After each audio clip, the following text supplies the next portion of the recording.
this is Rabbi Schneiderman. To whom am I speaking? Hello, this is Sheldon Cooper. Hello, Sheldon.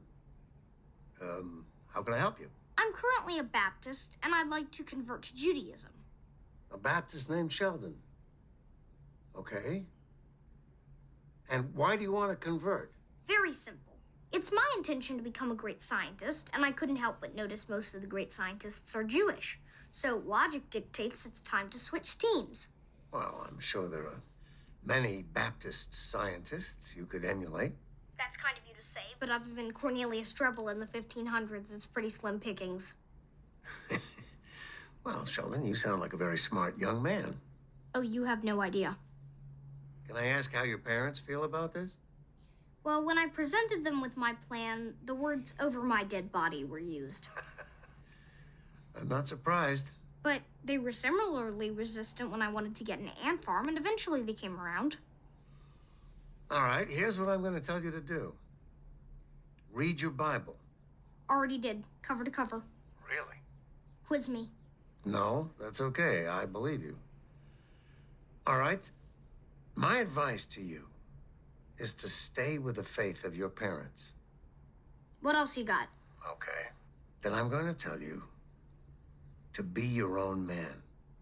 But I want to be a great scientist like Albert Einstein. Sheldon, when your days are over, God will never ask you, why weren't you Einstein? But he might ask you, why weren't you Sheldon?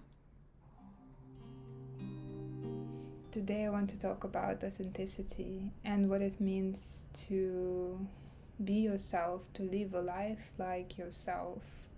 And I feel like this clip really shows like a great example of our aspirations, and those aspirations out of admiration, I would say, right? Like we really admire someone for certain qualities, and we might already be having some of those qualities, but we want to cultivate more of who they are, and we kind of starting to divert from our own authenticity and taking on all these other different things that they're doing. So just to give an example of this specific episode from young Sheldon, it's about him trying to learn a violin so he can be a better scientist, because apparently Albert Einstein mentioned that playing violin helped him in science. And so that is a very important point, because it touches on the idea what helps one person or what's good for one person is good for the other. And that is not always the case. And I feel like in some ways it's very much subversion of definitely a healthcare system that we have in the world as a mainstream understanding of what it is that is good for someone, what it is that is health, and what provides health for someone. So we have a lot of kind of one size fits all solutions, right? That should treat and basically behave in one way or another in a certain individual. But this is all to say that we are very unique and different in our own ways. And it's not to say that we shouldn't have anything at all, like, and learn from others, but it is to say that it is quite a journey of self-discovery to discover what it is that helps you, For somebody it could be music that helps them to achieve their intellectual aspirations. And for someone it could be something completely different, because it's never like that thing in isolation. There is also always a backstory to it, right? Like, say if you grew up in a very chaotic household, or you have been in a chaotic household, and that doesn't even necessarily have to mean trauma. It can be like you growing up a lot about in a household where there is a lot of kids and there's always something going on and people are always loud, and you never had that solitude.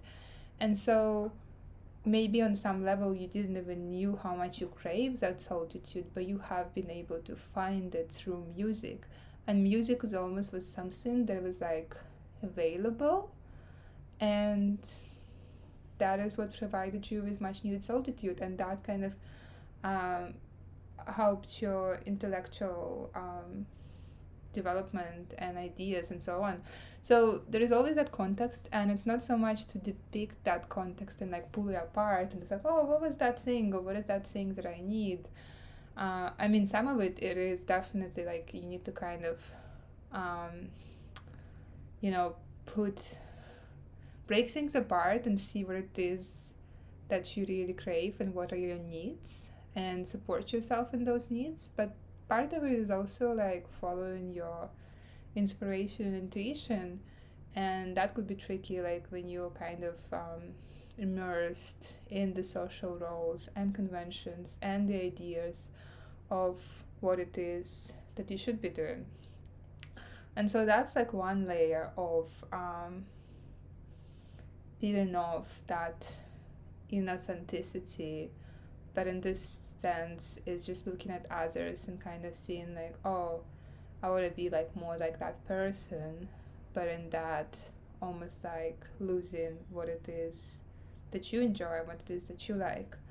The other side of it, which I also touched on kind of briefly, is growing up in a chaotic household and incurring a sort of like some type of trauma, being impacted by certain traumatic events.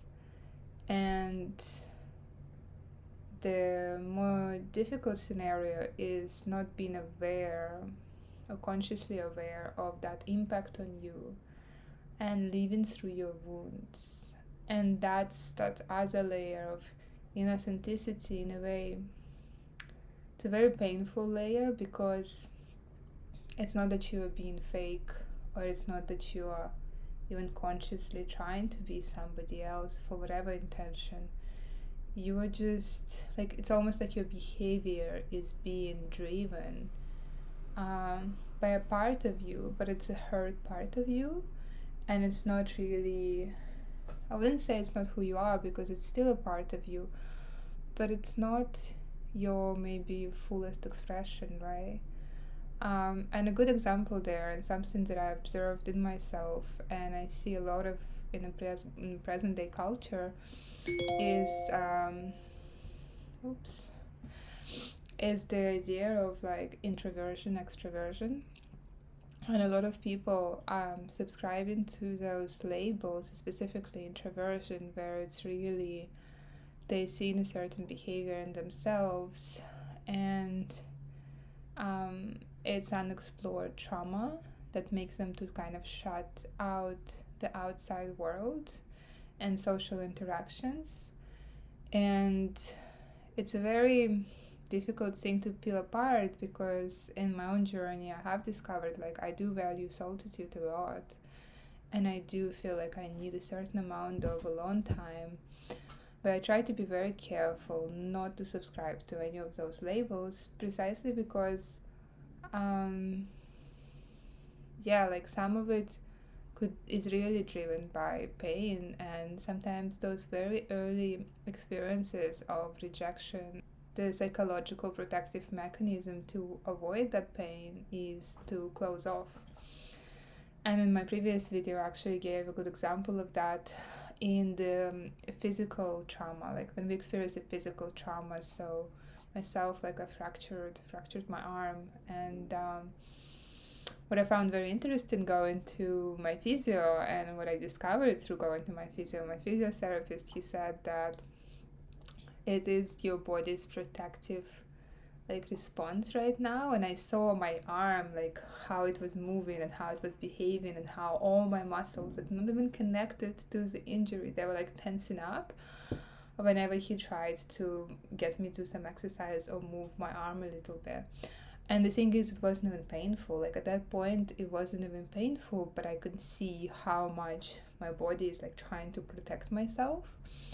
And so his advice was actually, which was surprising to me, is to desensitize it and to do as much as possible of these exercises. And also another thing that I found interesting is he said that it would be really nice to like put different temperatures, so like really trying to bring, he's like, it is very sensitive, but it shouldn't be so overly sensitive. This is just like the impact of being closed off, and that was much needed because when the arm was very still like raw after surgery and the injury was raw and fresh, like you needed to close off and have that protection. But then it becomes an automatic response of the body. So seeing that happen to myself in a physical injury, and I'm like, whoa, I guess like it's really so automatic, right? And I was thinking about that with emotional injuries, and I was like, wow, then I guess we can do very much the same. And because it's so automatic, and that's what I keep saying to my physiotherapist, and like when I'm doing those exercises, I'm like, this feels foreign, this feels weird.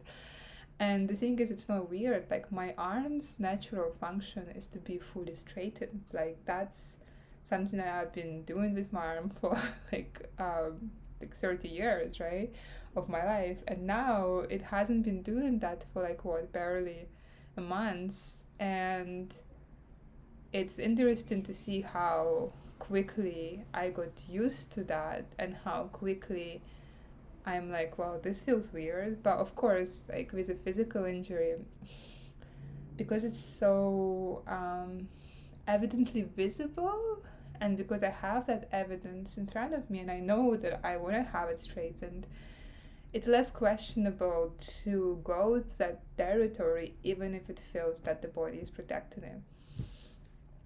When we can talk about emotional wounds, things that are not so visible and things that are much easier to deny to ourselves, and again, especially in the culture where like we are starting to talk about it more in mental health, but still it's like it's much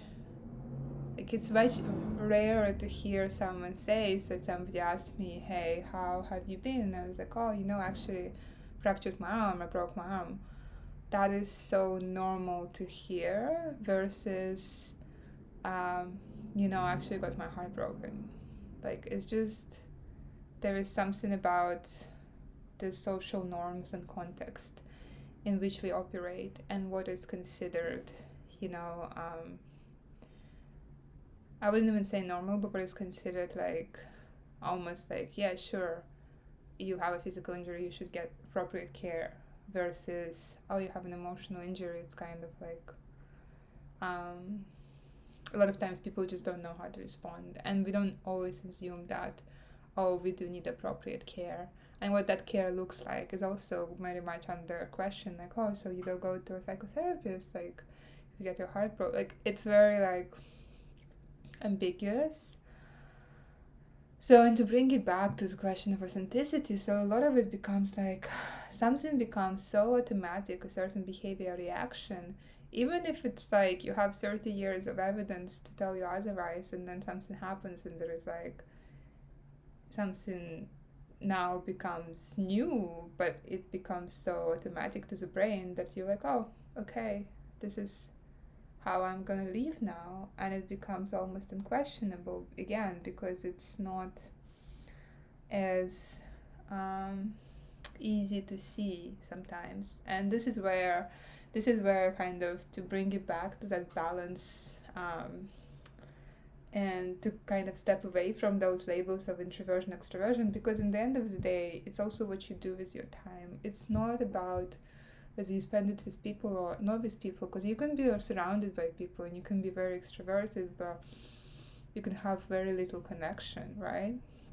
So I think it's more about connection versus periods of solitude, and in that there is also connection, a connection to yourself, because you can spend a lot of time by yourself but being disconnected from yourself, so I think disconnection in that is a problem versus whether you, like, how much time you spend by yourself or not. Like, it's not about that. And I think this is where it's very beneficial actually to spend time with yourself, is self-reflection, because it allows us to kind of unravel and see some of those emotional injuries as they happen along the way, because sometimes given the culture and life demands so much from us, you know, you get your heart broken, but you can't postpone tomorrow's important meeting and presentation and everything else that's going on. And so there is very like little time for healing, and sometimes it feels like almost even impossible to clear out that space for healing, because we don't have the language to communicate it to other people and to see it as a legitimate reason sometimes, right? Unless of course it is, that's an interesting part, unless it is like within the bounds of like, it's like a divorce or something like that, that says like, oh, that makes it serious, as if like the status on the paper made it somehow more serious as somebody going through a relationship breakup. And you know, like it depends on the mental state before that. Like it's not the status itself that determines the seriousness of an injury.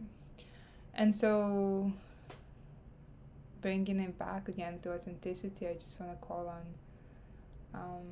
the idea of, you know, unraveling those stories and patterns that we have about ourselves, the patterns that we are living and perceiving as who we are, and really finding that and going on that journey of self-discovery to find who we are, so we can live life more as this person, as I have been brought to this life to live, you know, instead of not even somebody else's life. Yeah, that's what I want to emphasize. It's not even about somebody else's life. Sometimes the life that we are living is what happened to us in the past. Like it's determined by that, but that shouldn't really dictate our future. Thank you for watching.